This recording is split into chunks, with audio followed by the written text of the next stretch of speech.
19 अप्रैल से जुदा, एक दूसरे से अलग हो गए हम लोग। मैं ये चाहता हूँ साहब कि मेरे साथ में आकर के मेरी पत्नी रहें, और मैंने सिर्फ सेक्शन 9 का मुकदमा इसलिए ही किया है कि मेरे बच्चे मेरे साथ में रहें, हमारी पत्नी हमारे साथ में आए, जाके कोर्ट के जरिए हम दोनों का फैसला किया जाए। जाकर जो पैसा हमारे नाम से तरफ से निकल रहा है वो पैसा भी हम देंगे, लेकिन जो पैसा व्यर्थ उनकी तरफ से किसी महिलाओं को उन्होंने दिया है वो पैसा वो लोग देंगे। नमस्ते, मेरा नाम है धर्मेंद्र, आप देखना शुरू कर चुके हैं द न्यूज़ तंत्र। बगल में बैठे शख्स को आप देख रहे हैं, इनके बारे में बताएं। इससे पहले आप जान लें कि अपनी पत्नी से पीड़ित हैं और करीब कई महीनों से इनका मामला कोर्ट में चल रहा है। और पत्नी के व्यापार के लिए जो इन्होंने समूह द्वारा जो लोन दिलाया गया था, पत्नी को जो लोन दिलाया था वो रिकवर करने के लोग इन्हें भी परेशान कर रहे हैं, और ये पत्नी से बहुत ज़्यादा पीड़ित हैं। और एक बच्ची इनके साथ रह रही थी, और एक बच्ची और एक इनका लड़का पत्नी के साथ थे, लेकिन बीते दिनों एक बच्ची और इनके साथ आ गई। ये पूरी कहानी जानेंगे क्या है और क्यों वो इनको परेशान कर रही हैं, आखिर चाहती क्या हैं, और अभी तक क्या कार्रवाई इसमें पुलिस कर चुकी है, और कोर्ट में मामला कहाँ तक आ गया है। मैं शुरू से सुनाए पूरी घटना है क्या। शुरू से घटना यही है कि मैं तो काफ़ी 15 साल से परेशान हूँ। कौन है आपकी पत्नी? मेरी पत्नी का नाम है संगीता। कहाँ की है? ये नौगांव छतरपुर गांव कीरतपुरा की हैं। अब परेशान कब से हैं आप? परेशान हैं हम अभी लगभग, मैं परेशान तो बहुत सालों से, लेकिन अभी से हमारा विवाद हुआ था जब से तारीख 19 से, तो 19 तारीख से ये काफ़ी फ़ोन करते रहे ये लोग, घर वाले कहीं कोई उल्टा सीधा। क्या महीना कौन सा था? 19 अप्रैल। हाँ। 19 अप्रैल को ये लोग हमसे अलग हुए हम लोग। तो वहाँ से जाकर आए दिन फ़ोन आते हैं। फिर कुछ दिनों बाद ये अपने भाई, इनका दिल्ली में रहता है वीरेंद्र, और एक मेरा भाई है जिसमें हम दोनों भाई एक ही घर में हैं। बड़ी वाली भाभी का नाम अनीता है और मेरे भाई का नाम अशोक कुमार है। तो सास का कहना था कि ये मेरे भाई ने कहा है कि आप दिल्ली लाइए हमारी इनको, मतलब बहू को, तो ये ले जा करके वहाँ पे छोड़े आई। अब ये दिल्ली में जब से छोड़ कर आई हैं तो फ़ोन पे ना कभी बात करना, हम बच्चों से इतना वो होते हैं बेचैन बात करने को, चलो हम बात कर लें बच्चों से, लेकिन हमारी कोई बात नहीं की जाती। उल्टी कब से आपके साथ नहीं रह रही हो? हमारे साथ में वो 1 साल हो गई है। 19 अप्रैल से जुदा, एक दूसरे से अलग हो गए हम लोग। बस वहाँ से आने के बाद में फिर क्या, कोर्ट में काहे का मामला चल रहा था? कोर्ट में हमारा ये सेक्शन 9 का मुकदमा चल रहा है। ये मुकदमा मैंने तब किया, पहले इनको मैंने काफ़ी समय से मौका दिया, पहले FIR किया, IGRS पे किया, मैंने हर जगह मैंने सूचित किया, मगर बस फ़ोन आते हैं, फ़ोन पर पूछा जाता है, बोला जाता है, उन लोगों के ऊपर कोई कार्रवाई नहीं की जा रही है। वो क्या चाहती है?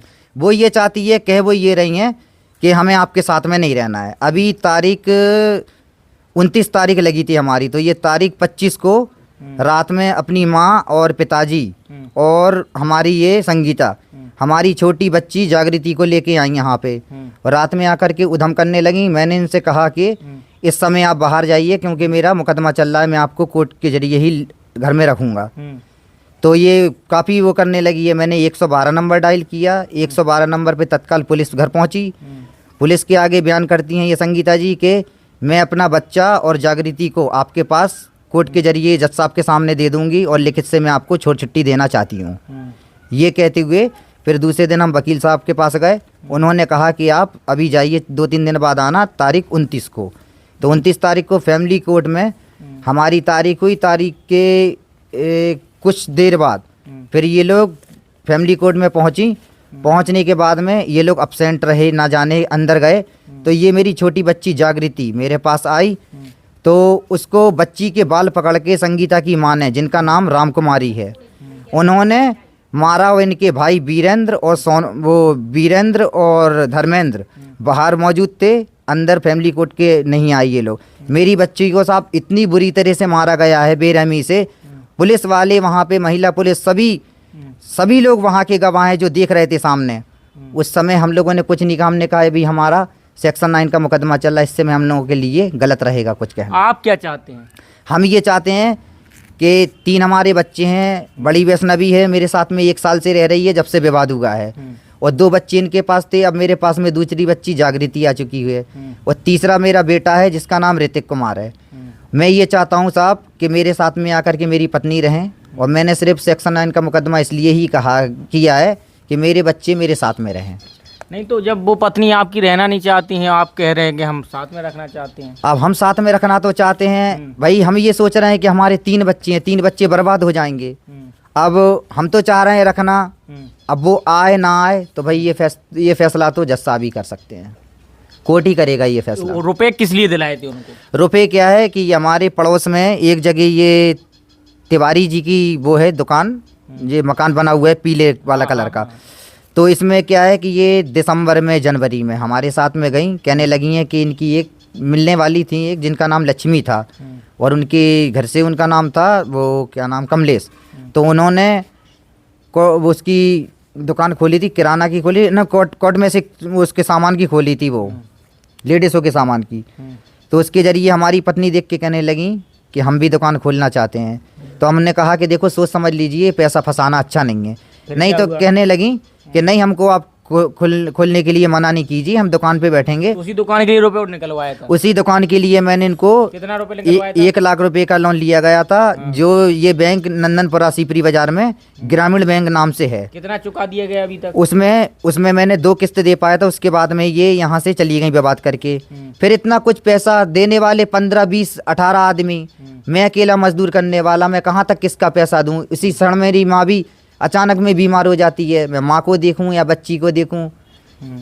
तो फिर उसके बाद में काफ़ी समूह वाले घर पे आए। संगीता जी ने फ़ोन पे वो कमल फाइनेंस वाली मैडम से मेरा 5 मई को ताला तोड़वाया। ग्रामीण उज्ज्वल योजना का मेरा सिलेंडर चोरी कराया गया। और ये ग्वालटोली में एक राखी नाम से लेडीज़ हैं, जो लोन हमारी मैडम ने, संगीता जी ने हमारी भानेज बहू को दिलवाया था, जिनका नाम श्वेता है, और अमित हमारा भांजा है, उसको दिलवाया। तो उनका किस्त है भैया जी। लेकिन ये पैसा हमारा सामान क्यों चोरी किया जा रहा है? मेरा ये ठेला उठा करके ले गए हैं, कूलर उठा के ले गए हैं। कौन उठा के ले गया? ये राखी ले गई हैं, ये ग्वालटोली में रहती हैं। तो इनका पैसा डला था तुम्हारे पास? हाँ, हमारा कोई पैसा नहीं था, वो हमारी भानेज बहू के नाम पे लोन लिया गया था। लेकिन हमारे इसमें गारंटर ये थी, मतलब ये है कि अब आपको टारगेट किया जा रहा है? हमको किया गया है, वो हमसे मांग रहे हैं सब लोग। आप क्या चाहते हैं? हम ये चाहते हैं क्या करके हमारी पत्नी हमारे साथ में आए, जाके कोर्ट के जरिए हम दोनों का फैसला किया जाए। जाकर जो पैसा हमारे नाम से तरफ से निकल रहा है वो पैसा भी हम देंगे, लेकिन जो पैसा व्यर्थ उनकी तरफ से किसी महिलाओं को उन्होंने दिया है वो पैसा वो लोग देंगे। चलिए, आपने महेश को सुना, और महेश की तमाम समस्याएं, एक तो पारिवारिक समस्याएं, उस पारिवारिक समस्या में एक जन्म लिया है लोन को लेकर, और लोन की वजह से इनका परिवार पूरा अस्त व्यस्त है। मामला कोर्ट में है, हालांकि आशा करते हैं कि बात और चाहूँगा मैं। जी क्या कहना चाहते हैं, बताएं। कहना मैं ये चाहता हूँ कि हमारी जो भाभी है, मैंने आपसे पहले कह दिया है कि मेरे घर में ये दोनों खास बहन है। बड़ी बहन का नाम है इसकी अनीता, और हमारे साथ में जिनकी शादी हुई है उनका नाम है संगीता। तो एक बात बताइए भैया जी, इससे पहले मेरा 2014 में 15 में मुकदमा चल रहा था सेक्शन 9 का। उसी समय मेरा बेटा भी दिल्ली गुड़गांव में हुआ था, उसका जन्म दिल्ली में ही, और 2 बेटियों का जन्म मेरा झांसी चिकित्सालय में हुआ है। तो हमेशा का ये मेरी भाभी का कहने, इसकी 2 बहनें और भी हैं, जिसका नाम शारदा है, और बड़ी वाली का नाम सोना है।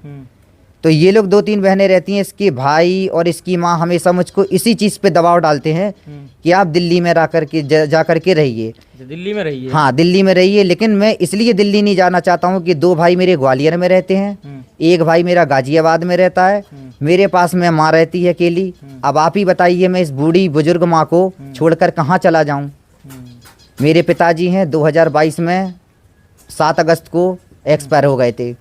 तो इनकी सेवा संभाल करने के लिए कुछ नहीं है, कभी सुख, कभी दुख, कभी तकलीफ है, तो हर समय लेकर के मुझको लेकर के जाना पड़ता है। अब आप ही फैसला कीजिए, बताइए भैया कि मैं इस बूढ़ी माँ को, वृद्ध माँ को लेकर के अकेला छोड़ के कैसे दिल्ली चला जाऊँ? पूरा घर मेरे उस पर। और एक बात और भी है, आज मैं इतनी ही बात सिर्फ चाहता हूँ आपसे कि कुछ समय पहले, 15 साल पहले एक घटना कुछ संगीता जी ने मेरी पत्नी के साथ ऐसा हुआ था, जो वो घटना शायद किसी और के साथ होती तो अभी तक तो कब का वो मार चुके होते। लेकिन वो तो मैं ही हूँ, 4 जनों के दबाव के बीच में उस बात को मैं दबा करके रह गया हूँ, और अभी भी मैं दबा रहा हूँ। मगर समय वक्त आने पर यही घटना को लेकर के मैं, अगर ये संगीता जी अभी भी इस समय हमसे अगर कंप्रोमाइज़ ना हुआ और मेल जोल ना किया, बच्चों को ना देखा, तो आगे चल कर के यही घटना को लेकर मैं फिर से मीडिया पर आऊँगा। तो आपने सुना महेश को, अपनी समस्याएं बताएं। फिलहाल अभी के लिए इतना ही, मिलते हैं अगले वीडियो में। धन्यवाद।